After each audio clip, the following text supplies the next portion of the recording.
We move to question time. Thanks, President. My question is to the Minister representing the Prime Minister, Senator Wong. Before the election, the Prime Minister promised all families will be better off. However, since the election, prices have increased across the board by 10%. Rents are up 16%, health costs are up 11%, food costs are up 12%, and gas is up 3%. Economist Brendan Rinn said last week that high government spending is also hampering the Reserve Bank's efforts to control inflation. The Reserve Bank itself has said similar. Why can this government not manage inflation and instead is making the problem worse? Thank you, Senator Birmingham. Minister Wong. Thank you, President. Well, this government's first priority is to deliver cost-of-living relief. And you've seen that by the priorities that the government has put in place and has delivered on, whether it is every Australian taxpayer getting a tax cut, not just some, every Australian household getting $300 of energy bill relief, 2.6 million low-paid workers who are getting their third consecutive pay rise, stronger Medicare, cheaper medicines in every community, HECS relief for everyone with student debt, more homes built more quickly in every part of the country, cheaper groceries by strengthening the Food and Grocery Code, all cost-of-living relief without adding to inflation, and, of course, planning a future made in Australia. Now, there is more to do, but this is this government's agenda. And can I just remind the Leader of the Opposition, when he comes into this place talking about cost of living, that those opposite have opposed every piece of cost of living relief we have provided. You've offered no help, no plans for people who are doing it tough, but what you have offered is relentless and pointless negativity. And of course, President, what we do know is that those opposite are planning $315 billion in cuts. This is their recipe to get the economy back on track. This is their recipe to get the economy back on track. They say this is their recipe for a stronger Australia. Cuts to Medicare, cuts to pensions, cuts to payments, cuts to housing, cuts to TAFE. This is what those opposite think leads to a better economic outcome for families. Well, from the party that has always believed in lower wages as a deliberate design feature of the Australian economy, I don't think Australians will think very highly of your $315 billion worth of cuts. Thank you, Minister. Senator Birmingham, first supplementary. President, before the election, the Prime Minister promised cheaper mortgages. But under Labor, interest rates have increased 12 times, meaning a family with an average mortgage is paying $24,000 more per year. Interest paid on mortgages has nearly tripled under Labor. As Labor's handed down 3 budgets, economists have said the extra spending is keeping interest rates higher for longer. Does the Labor government accept any responsibility for interest rates staying higher for longer in Australia, even as they come down in other countries? Thank you, Senator Birmingham. Before I call you, Minister Wong, Senator McGrath, withdraw that comment. I withdraw. You referred to a senator in a derogatory way. In case you seemed puzzled, but you referred to a senator in a derogatory way. That's why I've asked you to withdraw. Minister Wong. Minister Wong. Thank you, President. Well, one thing we are not going to do is to take the prescription of those opposite. These are the people who would prefer Australia to be in recession.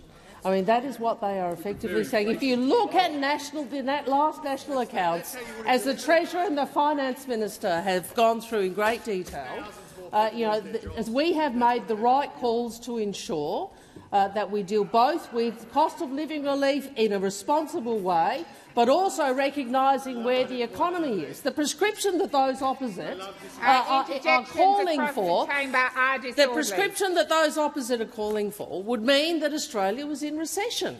Now, how is that going to help working families? How is that going to help working families? And that has always been your only prescription, isn't it? People have got to do it tough. That's why you voted against energy price relief. That's why you voted against cheaper medicines. That's why you voted against the Medicare reforms, and that's why you've always opposed higher wages for Australians. Thank you, Minister Wong. Senator Birmingham, second supplementary. In June 2022, Australia's inflation was 6.1%, but in the Eurozone it was 8.6%, the US 9.1%, Canada 8.1%. Today, inflation is 3.5%, but in the Eurozone it's 2.2%, the US 2.9%, Canada 2.5%. So why was inflation better in Australia than other nations when Labor was elected, but is significantly worse today? Why are Labor's budgets keeping Australia's inflation rate higher for longer? Senator Watt, I called you earlier. Interjections are disorderly. Minister Wong. Make 2 points about both inflation and growth. First, in relation to countries overseas, inflation peaked later and lower here than in most other comparable nations. Rates started rising here later than most other comparable nations, and they rose by less in Australia than most of these nations, including the ones you've outlined. And remember also, some 2/3 of the OECD have had a negative quarter of growth, and your prescription would ensure we'd be amongst them. That is their economic prescription for this country. That is their economic prescription. Lower wages, less cost of living relief, fewer jobs, and less government spending, because we want to cut $315 billion worth of cuts out of the federal budget, which would include Medicare and pensions, where you can't get to $315 billion without doing that. You can't. Well, then come out and tell us what you're going to cut. Tell us what you're going to cut, because everybody knows what's in the Liberal DNA. The time for answering has expired. Senator McGrath, I remind you of Standing Order 203. I've called you a number of times already, and we're not even 10 minutes in. Just a moment, Senator Walsh. I draw to the attention of honourable senators the presence in the gallery of a parliamentary delegation from the National Assembly of Vietnam, led by Vice President Her Excellency Ms Nguyen Thi Tan. Last month, I had the privilege of visiting Vietnam on a delegation with Senator Ann Urquhart, the Honourable Kevin Hogan MP and Ms Dai Lei MP. I thank Her Excellency Tan for her warm hospitality. I wish to also express my deepest sympathies to you and the Vietnamese people as your nation faces extreme weather events triggered by Typhoon Yagi. On behalf of all senators, I wish you a warm welcome to Australia and in particular to the Senate. Senator Walsh. Thank you, President. My question is to the Minister representing the Minister for Health and Aged Care, Senator Gallagher. The Albanese Labor government went to the election saying we would reform aged care for residents, for families and for aged care workers. Over the last 2 years, we have implemented reforms including 24/7 registered nurses on site, increased care minutes, wage increases for workers, star ratings and better care and practices across the sector. How is the Albanese Labor government working to lift the standard of aged care in Australia?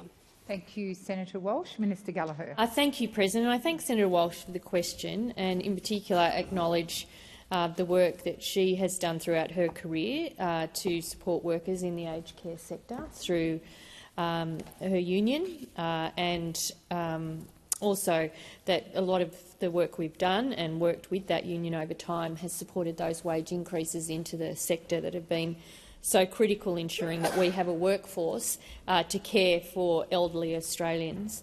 Since the election, the Albanese Labor government has made it a priority to deliver on our promise to older Australians and to the people who care for them. Today, there is a registered nurse on site in aged care 99% of the time. Older Australians are receiving an additional 3.9 million minutes of care every single day. We've delivered that 15% increase to the minimum award wage for more than 250,000 aged care workers, with more to come. And the feedback from the sector is that that's made a real difference, not only in appropriately remunerating those workers, but also in retention of those workers in this critical system. This week we reach another milestone for older Australians and their loved ones.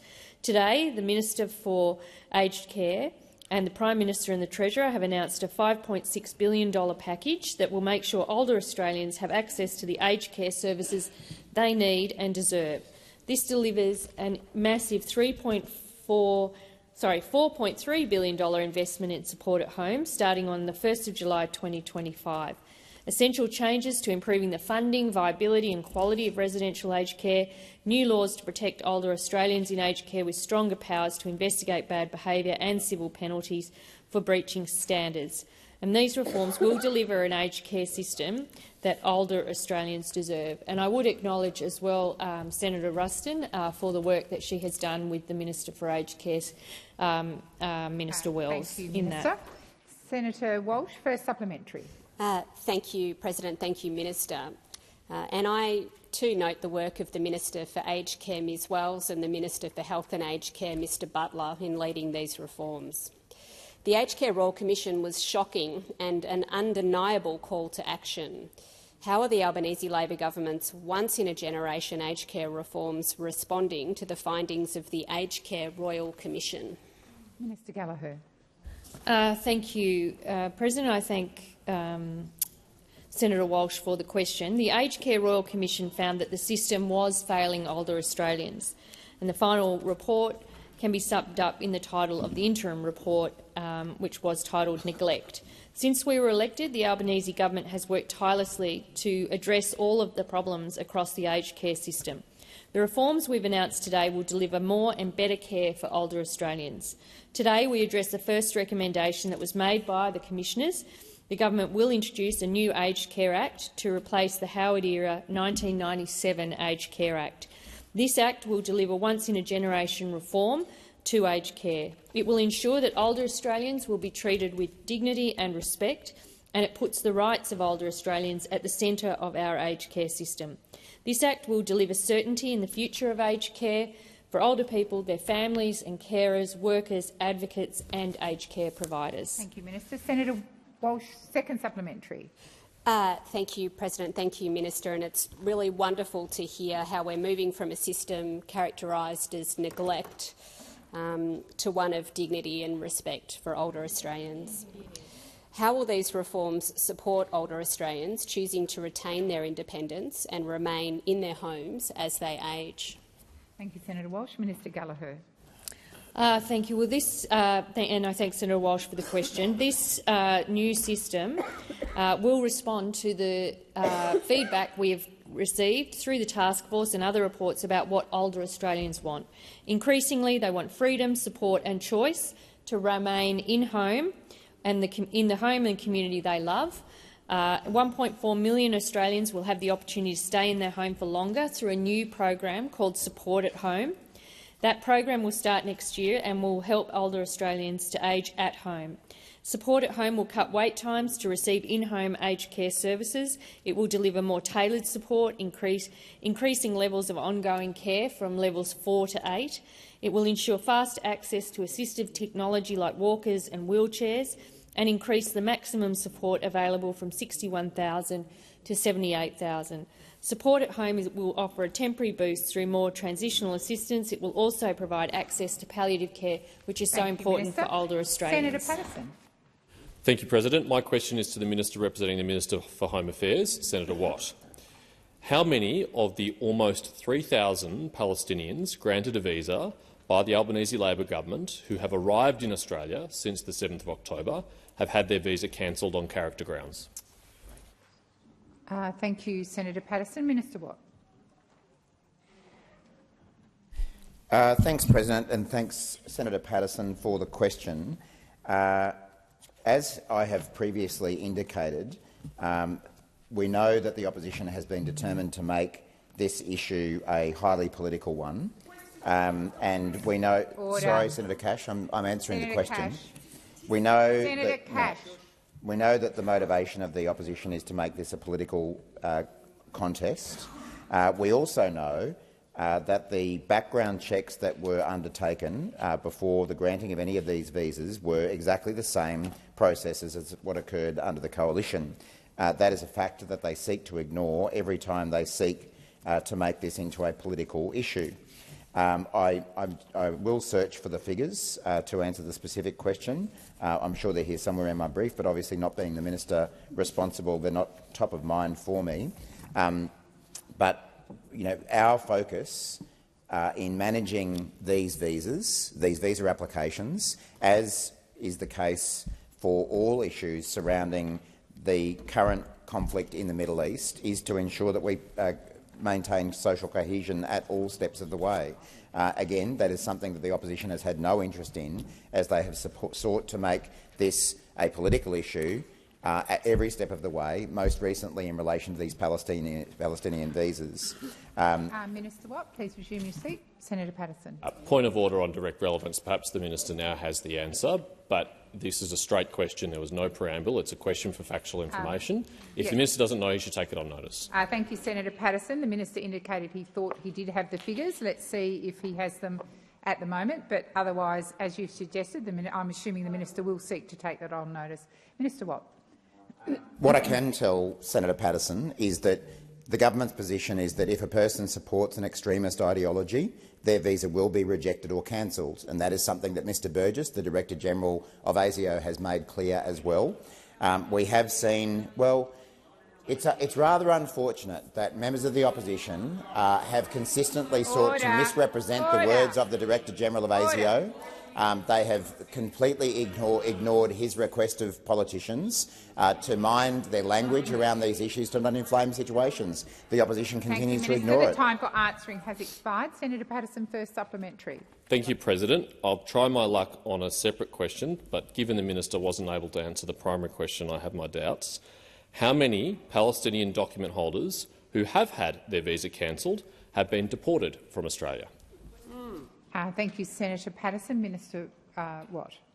Well, again, what I can tell Senator Patterson, and I can repeat the comments that Mr Burgess has made, is that anyone who fails character tests and fails the security vetting by ASIO doesn't get a visa in the first place, and should further information come to light, their visas are cancelled. Now, as I say, we have seen repeatedly the opposition try to make this issue into a political football and break down social cohesion. Mr Burgess, the Director-General of ASIO, has appealed to members of parliament to take a responsible attitude towards this, but the opposition continues to ignore that advice from Mr Burgess. Minister Watt, please resume your seat. Senator Patterson. I just want to give the minister an opportunity to read the brief. He's been passed and perhaps he has the answer. Senator Patterson, you've asked your question. I assumed you had a point of order. It is not an opportunity to get up and make a statement. Minister Watt. It's pretty easy to be a smart aleck in this place, and Senator Patterson is doing his best to impersonate me. I know a lot about being a smart aleck in this place, and Senator Patterson, you're a pale imitation. But the bottom line is that this government takes the security of our citizens seriously, and that involves this. Senator Patterson, second supplementary. Thank you, President. Last month, the Minister for Home Affairs said, and I quote, "Certainly no country in the world would send people back to Gaza at the moment." Minister, can you confirm that Palestinian document holders in Australia who have their visas cancelled will remain in Australia instead of being deported? Thank you, Senator Patterson. Minister Watt. Well, I'm not going to participate in the latest attempt of the opposition to try to whip up political fear and fear in the community around this issue. We know that the opposition, and Senator Patterson is one of the worst offenders at this, they are determined to whip up fear in the Australian community, and they have no regard whatsoever for social cohesion in this country. I'm not going to participate in that, and I'm not going to fuel it by participating in these kind of games from the opposition, when we have said, Mr Burgess at ASIO has said, that the Australian community's safety will be the most central issue that we consider when considering all of these matters. As we have said, and as Mr Burgess has said, if a person supports an extremist ideology, their visa will be rejected or cancelled. Anyone who espouses violent extremist ideology while in Australia will have their visa cancelled by the minister.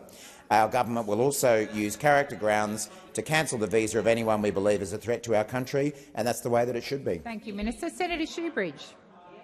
Mr President, my question is to the Minister representing the Minister for Defence.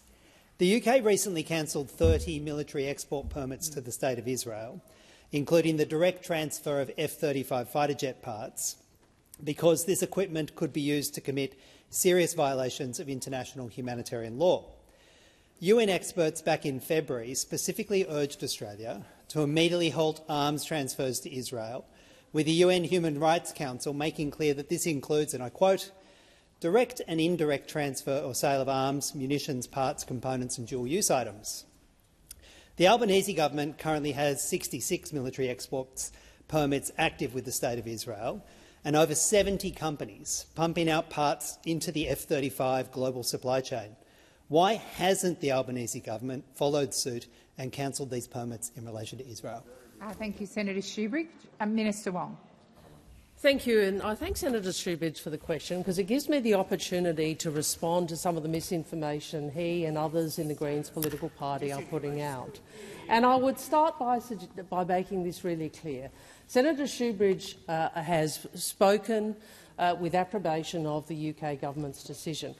He may have seen I have made comments about the UK government's decision, but I would make the point that we have actually been ahead of where the United Kingdom is, because we have not been exporting weapons to Israel or ammunition for the last 5 years. So perhaps when the Greens come in here and make political statements which are incorrect, they might want to see the facts. They are very happy to be supportive of the decision that the United Kingdom has made, but failed to recognise that, in fact, Australia is not in the same position because we are not exporting weapons as you described. Now, well, you are continuing to interject, Senator Shoebridge, and what I find interesting is that you continue to run a line in this place and publicly in the face of the sort of frankly, violence and aggression and disharmony we have seen in these last 24 hours, and you know it not to be true. And that is irresponsible. Thank you, Minister. Senator Shoebridge, first supplementary. Perhaps we'll get an answer to this question. Last week, the Irish government sought legal advice. Last week, the Irish government sought legal advice on the import of goods from the State of Israel and stopped the importation of defence or military equipment from Israel. The Canadian Foreign Minister has also announced the suspension of some 30 weapons permits, including weapons permits that are going through the US to Israel. Why hasn't your government stopped contracts with Israeli arms manufacturers and weapons being sent to Israel via third countries? Thank you, Senator Shoebridge. Minister Wong. Thank you, Senator. And I again would invite you to look at where we are compared to the two jurisdictions that you have outlined. I mean, this is just again a proposition which is. Minister Wong, please resume your seat. Senator Shoebridge, you've asked your question. I had to call you to order during the last response from Senator Shoebridge. You are not in a debate with me. I've called you to order. That is what I expect. Minister, please continue.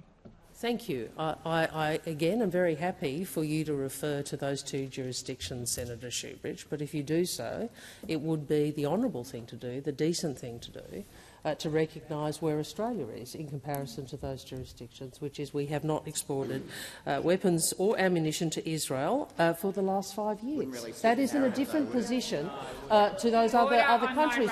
But but the reality is, Senator Shoebridge, you don't acknowledge that because it doesn't suit your narrative. It doesn't suit your political purposes. It doesn't suit your political campaign.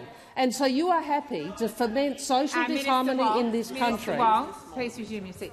Senator Shoebridge, just a few seconds ago I called you to order. You are not in a running commentary with the minister. I've asked you to listen in silence. That is what I expect. Minister, please continue. What I again would say is that Senator Shoebridge and others in the Greens continue to peddle things, stories which are not true on this. Senator Shoebridge, second supplementary. Fighter jet, huh? The ICJ, the highest legal authority, said very clearly in July, all countries must abstain from entering into economic or trade dealings with Israel concerning the occupied Palestinian territory or parts thereof which may entrench its unlawful presence in the territory. Why has your government done nothing at all to follow that direction? Thank you. Senator Polley, it applies equally to you. Minister Wong. Thank you, President. What I would say to Senator Shoebridge is I have made very clear on behalf of this country our view about the importance of the observance of international law. We have been clear and consistent that Israel must protect civilians. We have been clear and consistent that Australia's view is Israel must act in accordance with the orders of the International Court of Justice, including in the provision of basic services and humanitarian assistance. I have said repeatedly that Palestinian civilians cannot be made to pay the price of defeating Hamas. We have worked with partners. Well, this is called diplomacy. This is called working with other countries like Canada, like the United Kingdom, like Jordan, like the United Arab Emirates towards a common solution. It's about bringing people together, actually, and I know what you are about is division. The time for answering has expired. Senator Grogan. Thank you, President. My question is to we have moved on. I expect you to acknowledge that. Senator Grogan, please start your question again and restart the clock. My question is to the Minister representing the Minister for Climate Change and Energy, Senator McAllister. I know that all Australians want to ensure that the energy system is reliable and affordable, and I would also draw people's attention to the recent evidence from the CSIRO that firmed renewables are the cheapest form of energy. And can the Minister please update the chamber on how the government's renewables plan is delivering reliable and affordable energy to Australians? Minister McAllister. Thank you, President, and thank you, Senator Grogan, for your question. Well, I can update the chamber that last week the government was able to announce backing for 6 large-scale batteries for Victoria and South Australia. And having gone out to tender for 600 megawatts, these projects will deliver nearly 1,000 megawatts of storage. And the projects are being underwritten by the Capacity Investment Scheme as part of the Albanese Government's Reliable Renewables Plan.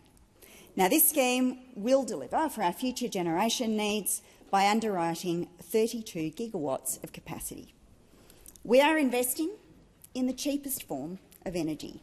And as the Australian Energy Market Operator said back in April, we are seeing increasing renewable energy records being set, which is a good thing for Australian consumers, as it is key to driving prices down. Our plan overall is working. We've seen a 25% increase in renewables in the national grid. We have seen record investment in batteries and storage. We have greenlit 60 renewable projects. But on top of that investment, we are providing direct relief. We're delivering $300 in energy price relief to every household, and that comes on top of $3 billion in energy relief for millions, including pensioners, veterans, low-income families. Relief, of course, that those opposite voted against. And in their relentless negativity, they have been completely unable to vote for this or any other number of measures that are designed to support people with cost of living. When it comes to energy, Senator Grogan, we are seeing encouraging signs, because the impact of the recent DMO and our rebates mean that this year all DMO states are at least 10% and up to 22.8% cheaper than they would have been. Thank you, Minister. Senator Grogan, first supplementary. Thank you, Minister. I know previous attempts to underwrite new energy generation have not been as successful as the government's Capacity Investment Scheme.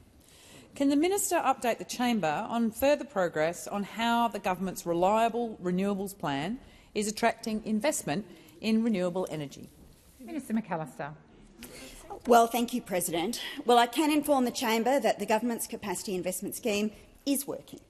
And as I indicated in my answer to your primary question, Senator Grogan, there has been enormous interest from the private sector. And it does stand in contrast to the 22 failed energy policies from those opposite. Mr Taylor's underwriting new generation investments program, the UNGI program, remember that, which could perhaps have been titled the Underwriting No Generation Investment Program, because it failed to underwrite any new generation whatsoever, any at all. And in contrast, we were able to support 6 projects in Victoria and in your home state of South Australia, and more than 100 bids were made, a pipeline of viable projects. I can also update the chamber that the first capacity investment scheme tender for Western Australia has been massively oversubscribed, over 6 times what was tendered. Thank you, Minister. Senator Grogan, second supplementary. Thank you, President, and thank you for that information. I would also note the government has not taken the path of supporting nuclear energy, which the CSIRO have identified as the most expensive form of energy. Can the minister explain why the government's approach is the best pathway to Australia's energy system? Minister McAllister. Well, thanks, President. And just as we listen to the experts when it comes to climate science, we also listen to the experts on the energy system. And the experts, for example, at the Smart Energy Council say that the Coalition's nuclear plan could cost around $600 billion. Now, the Shadow Treasurer, of course, would need to deal with this, and Mr Taylor knew that nuclear wasn't viable when he was a minister in the last government. He certainly did nothing about this issue as minister.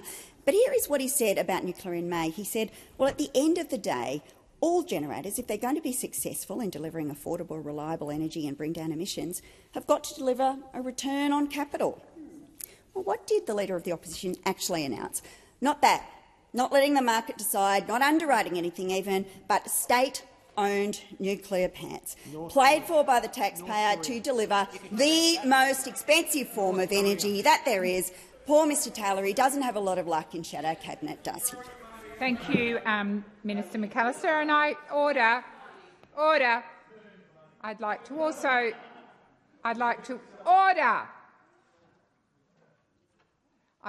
like to acknowledge in the public gallery former Senator Sean Edwards. Senator Tyrrell isn't here, so I'm going to Senator Nampijinpa-Price. Thank you, President. My question is to the Minister representing the Minister for the Environment, Minister McAllister. Minister, a meeting is planned for the 121 New South Wales Aboriginal Land Councils in Orange to discuss the implications of Minister Plibersek's decision to block the Regis gold mine. Minister, do you accept that this decision by Minister Plibersek has caused serious concern among elected New South Wales land councils by undermining 40 years of New South Wales land rights legislation? Thank you, Senator Nampijinpa-Price. Minister. Thank you very much, President, and thank you, Senator Nampijinpa-Price, for the question. We've talked about this issue, as you are aware, in this chamber for a number of weeks now in response to questions asked by people over here.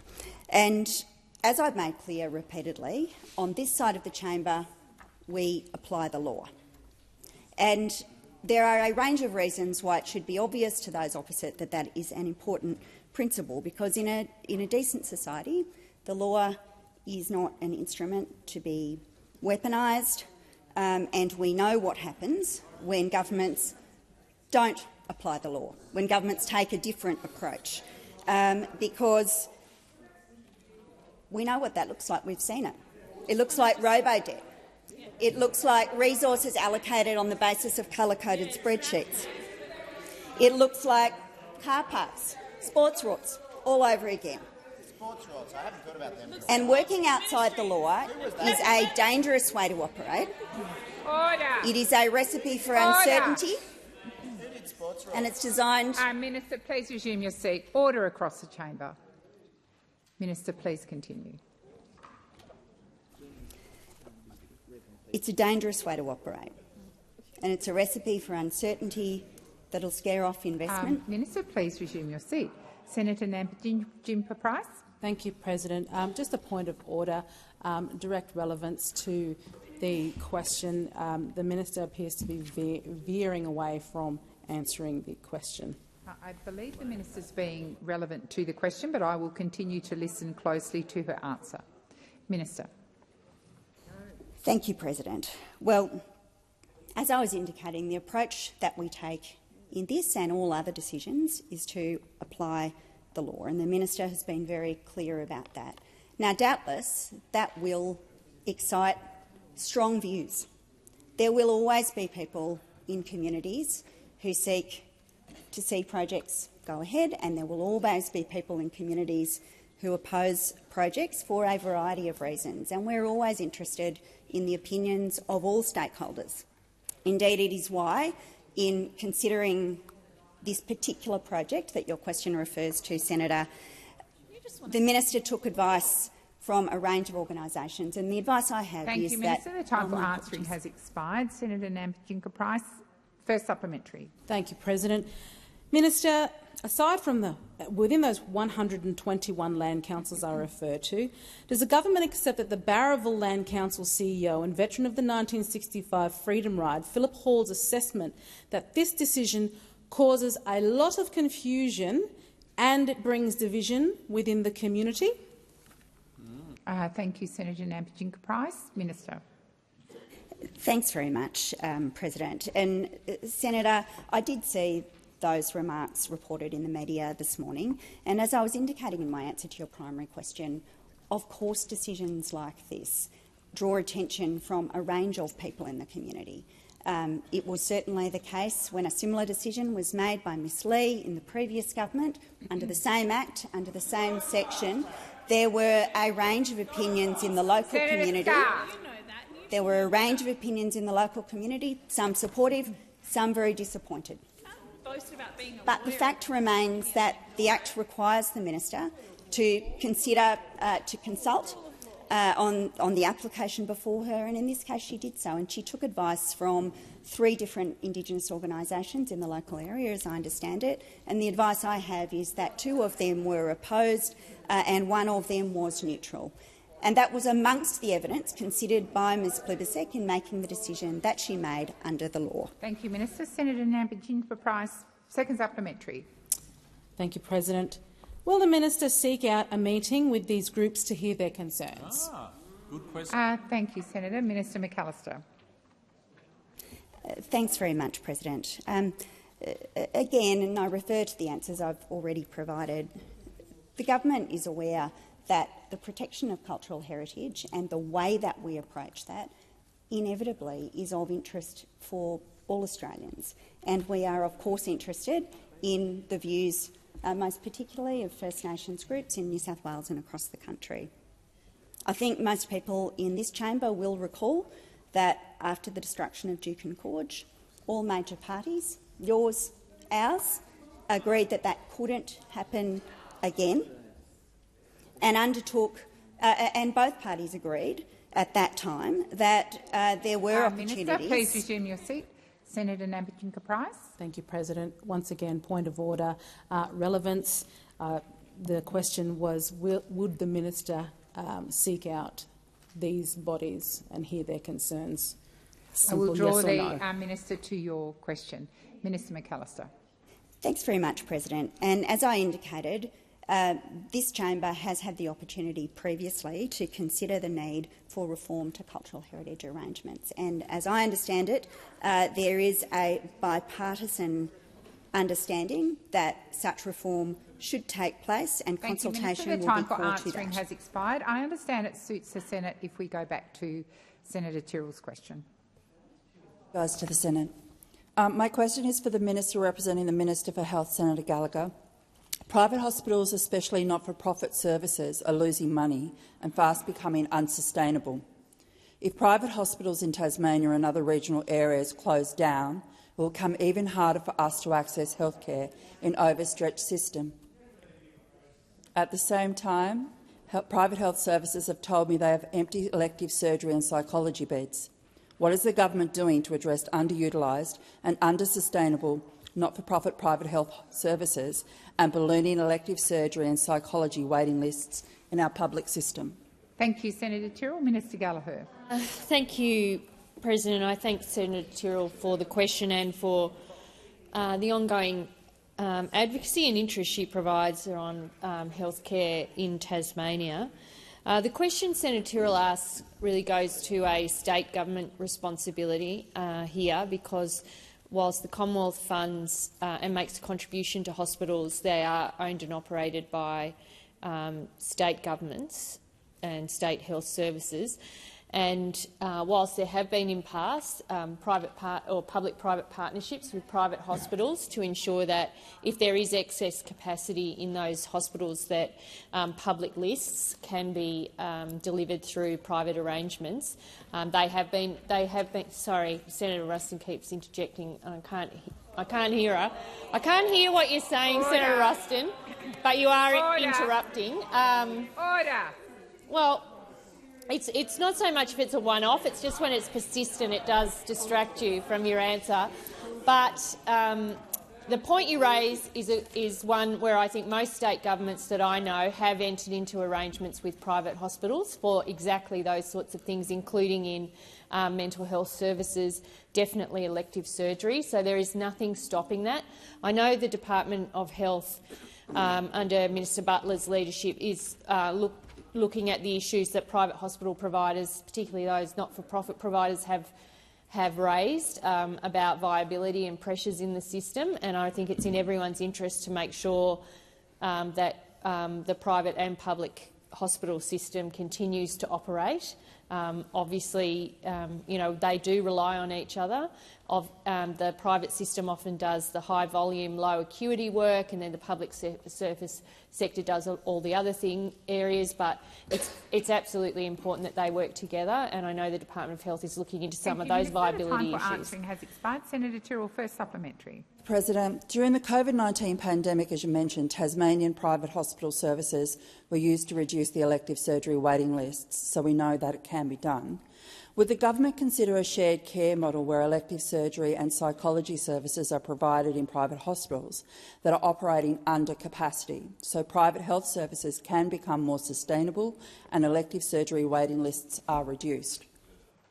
Thank you, Senator Tyrrell. Minister Gallagher. I mean, we're really keen to work with the state governments and anyone else who's interested to ensure that demand for health services more generally is being met. That's why we've had a lot of focus on urgent care clinics and ensuring that Medicare is able to, that people are able to afford basically to go and see a GP, because that helps public hospitals by keeping people out of hospital. But the point you raise is about when you are needing hospital care, how do you make sure that you optimise the arrangements there? And I think, certainly from our point of view, we have no issue with public health systems engaging with private health systems to deliver the program and operations that are needed. It really is a matter for those state hospitals, though. We work very closely with the Tasmanian government in these areas and are very open to suggestions from the Tasmanian government. I acknowledge you've got a small health system in Tasmania and it needs to work together, the public and private system. Senator Tyrrell, second supplementary. Thank you, President. The Department of Veteran Affairs cost model provides a minimum fee to private hospitals to provide care to eligible patients receiving care in private health settings.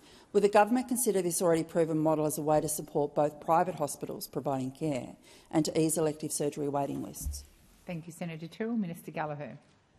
Thank you. Well, in a sense, when public hospitals do engage the private hospitals, it's usually done on a model like Veterans Affairs. So it's usually for, the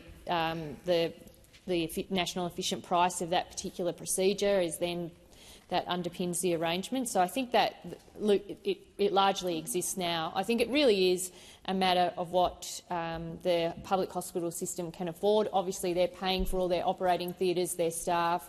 They're dealing with all the emergency work that comes in as well as the elective work, and that's something the private system can offer, is that they're not constrained by emergency work.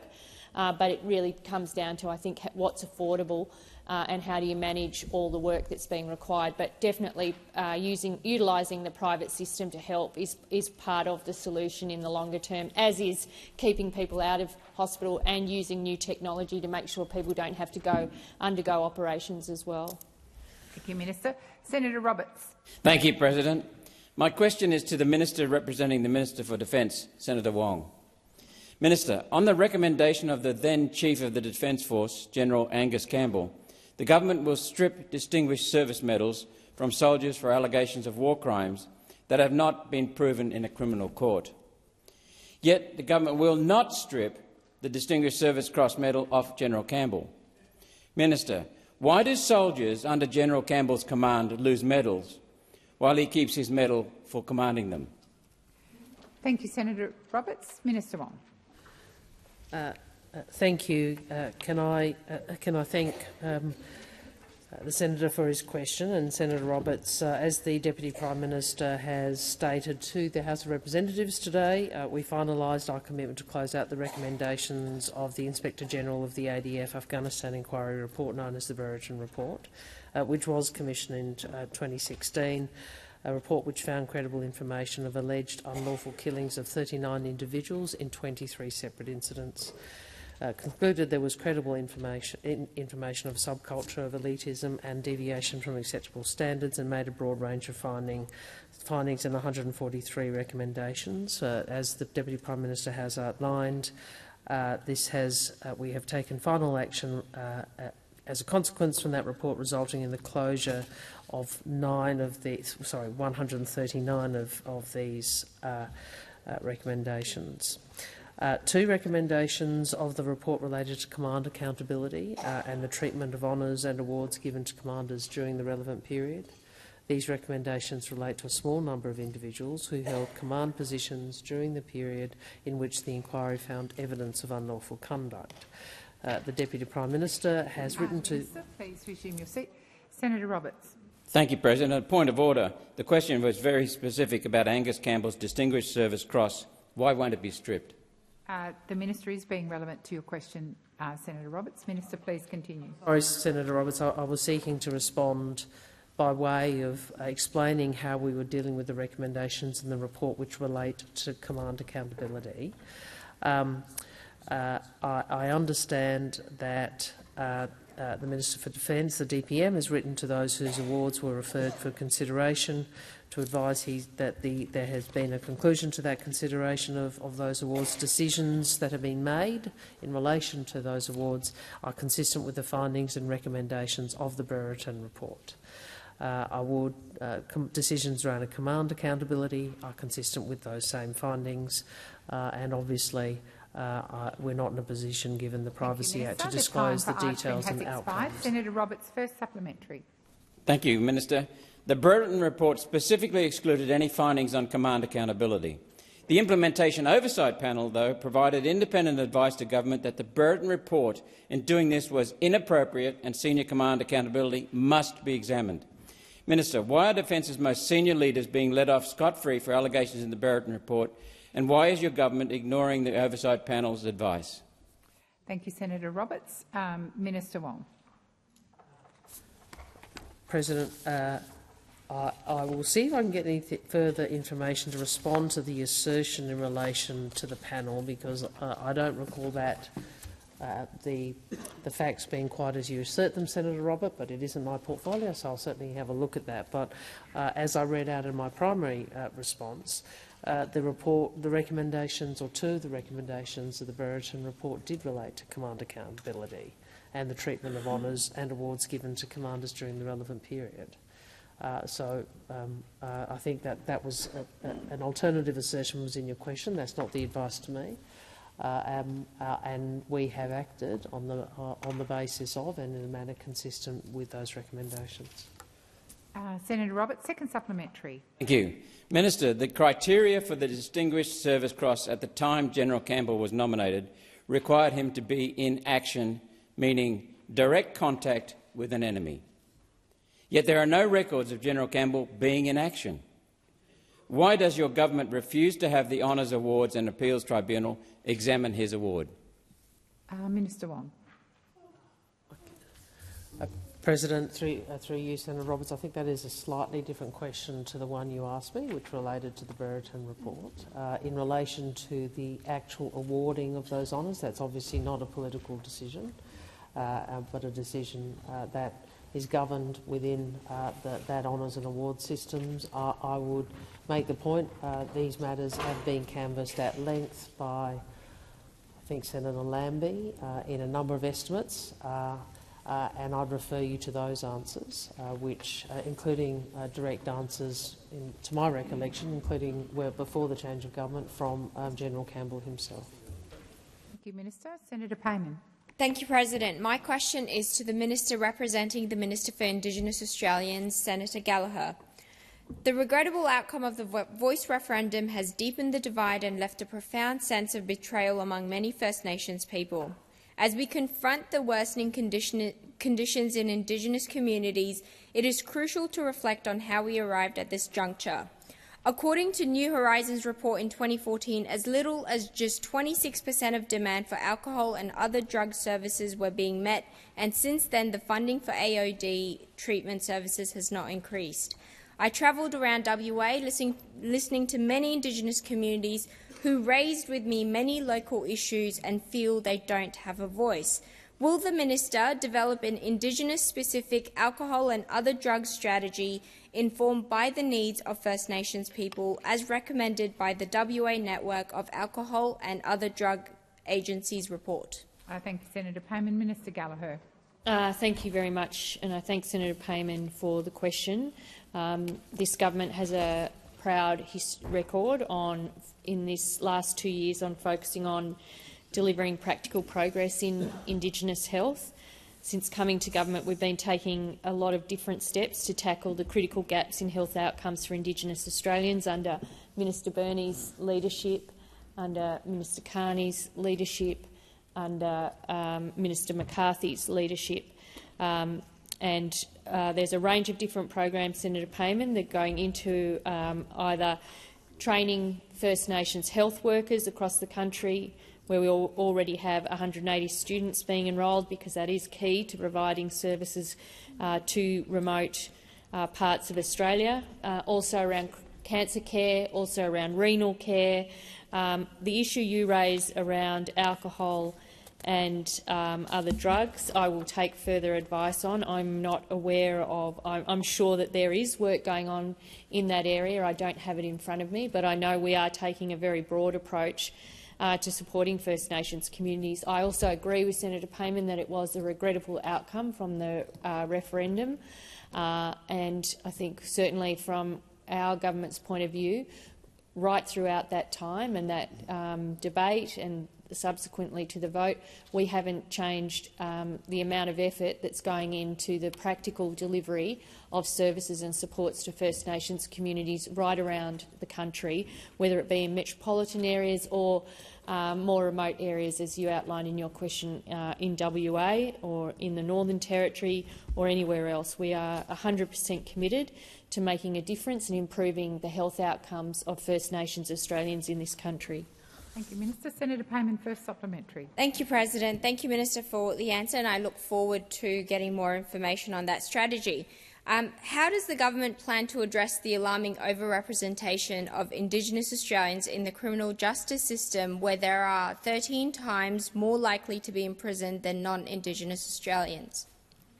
Thank you, Senator Payman. Minister Gallagher. Thank you. Well, as Senator Payman may remember, we took some commitments to the last election about justice reinvestment.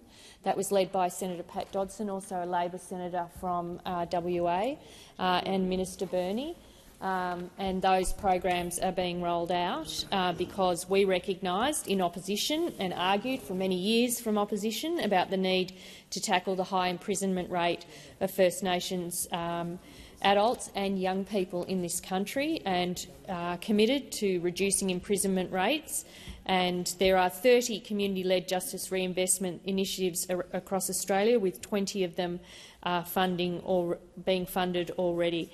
And these are based on successful programs which seek to provide support to reduce the amount of recidivism going on and to make sure we are providing culturally responsive justice reinvestment programs in those local communities. There's plenty of evidence. Thank you, Minister. The time for answering has now expired.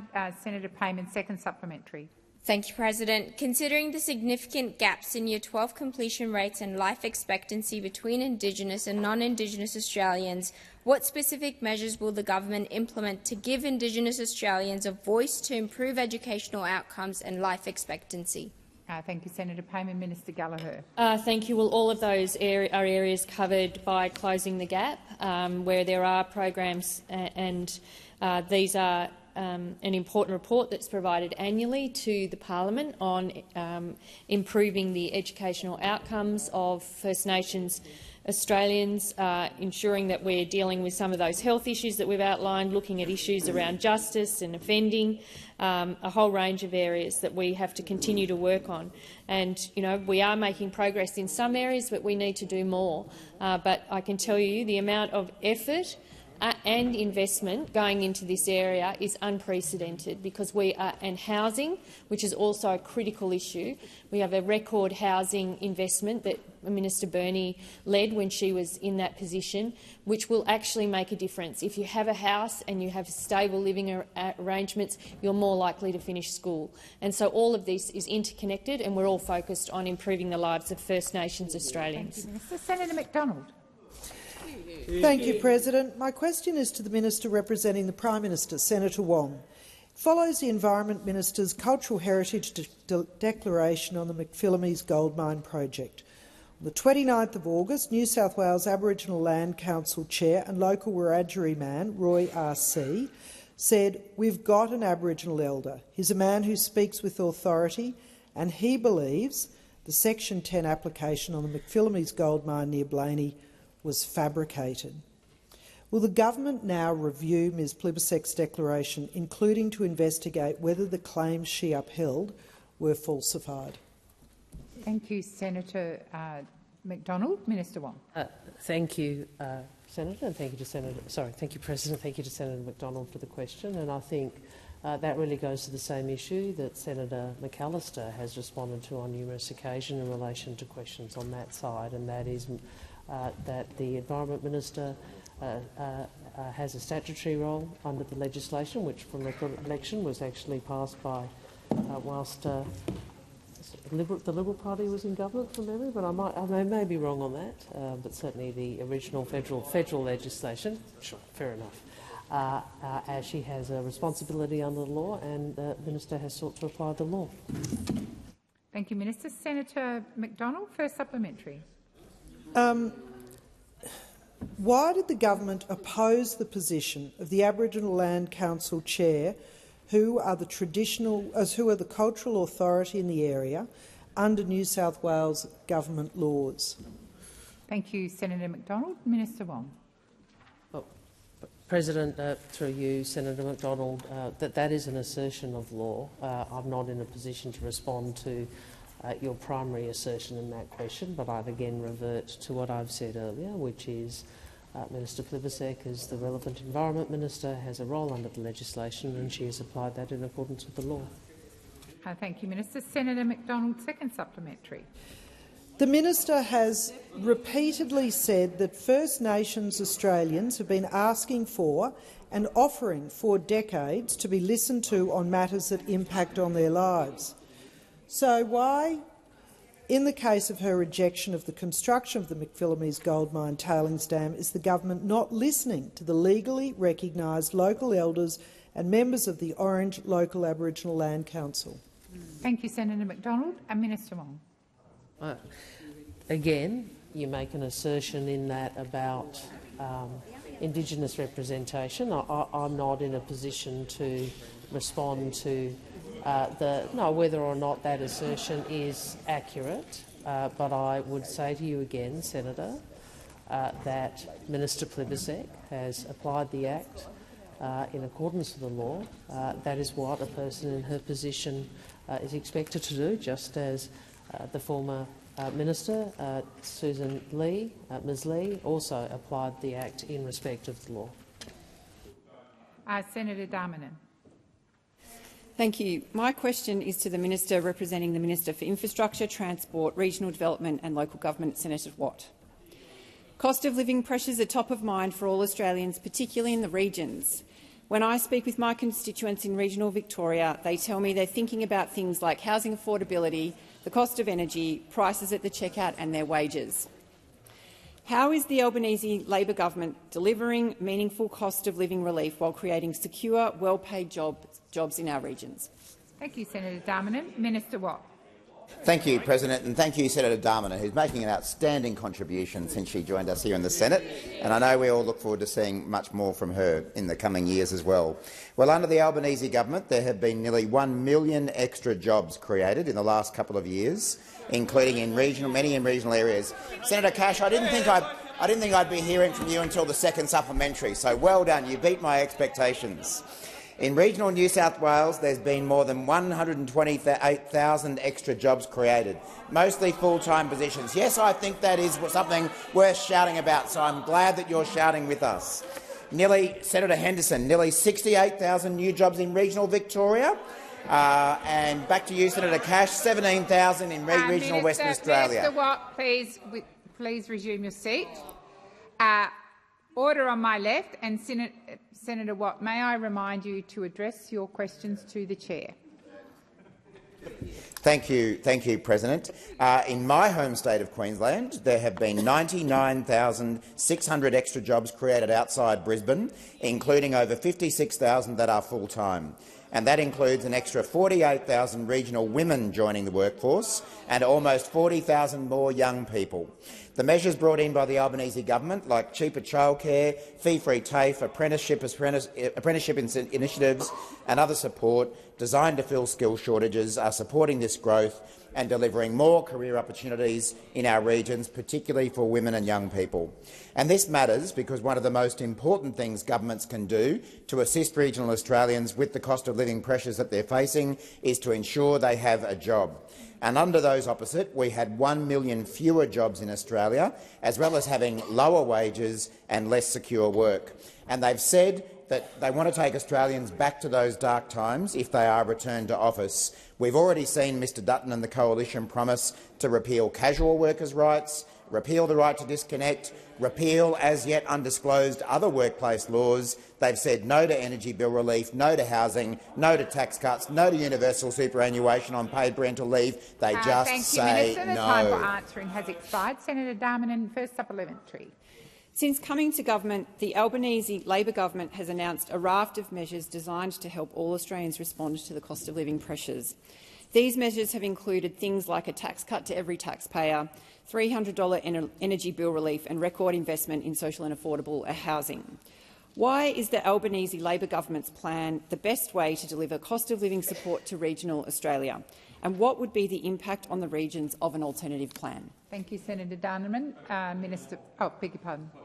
Please, President, goes to the relevance of the question to the minister's portfolio responsibilities, an issue raised earlier this week. Senator Darminer named 3 specific policy areas: tax changes. She asked about social housing, and she asked about energy bills. To my knowledge, none of those specific policy areas cited are responsibilities of the portfolio minister or the minister that he is representing. Thank you, Senator Birmingham. I will check with the clerk because I understand at the beginning of question time Senator Wong did reassign some responsibilities, and I will double-check that. Senator Birmingham, we're not in a debate. I said I would check, and that's what I'm doing.